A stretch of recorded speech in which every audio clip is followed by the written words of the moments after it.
तर राष्ट्रवादी ही विश्वासघातकी पार्टी आहे। शिंदे गटाचे आमदार महेंद्र थोरवेंनी हे वक्तव्य केलंय। कर्जत जिल्ह्याला लाभलेलं नेतृत्व सुद्धा विश्वासघातकी असल्याचं थोरवेंनी म्हटलंय।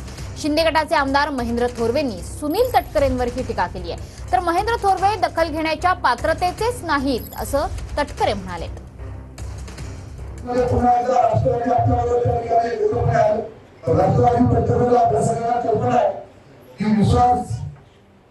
घात करणारी पार्टी हे जाहीरपणे या ठिकाणी सांगतो।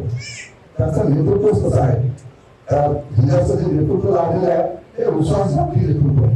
मग लढायचं असेल तर जाहीरपणे आमच्या विरोधात त्या ठिकाणी लढा, परंतु आमच्या महायुतीमध्ये पण त्या ठिकाणी लढा, आमच्या बरोबर आमच्या सगळ्या महायुतीवर असणारी गद्दारी त्या ठिकाणी फुटून घेतली जाणार आहे।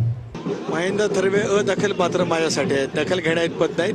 त्यांचा योग्य ते उत्तर स्थानिक पातळीवरती माझे नेते मंडळी त्या ठिकाणी देतील। सातत्याने कुठेतरी महायुतीच्याच नेत्यांकडनं राष्ट्रवादीला टार्गेट केलं पडत नाही, मला काही फरक पडत नाही। ते काय माझ्या लोकसभा मतदारसंघातील नाही, त्यामुळे मी महाराष्ट्र प्रदेशचा अध्यक्ष आहे। मी एकनाथ शिंदे साहेबांच्या जवळ आणि शिवसेनेच्या नेत्यांच्या जवळ इतर विषयांवरती चर्चा करणार आहे। हे दखल घेण्याच्या पात्रतेचे नाही आहेत।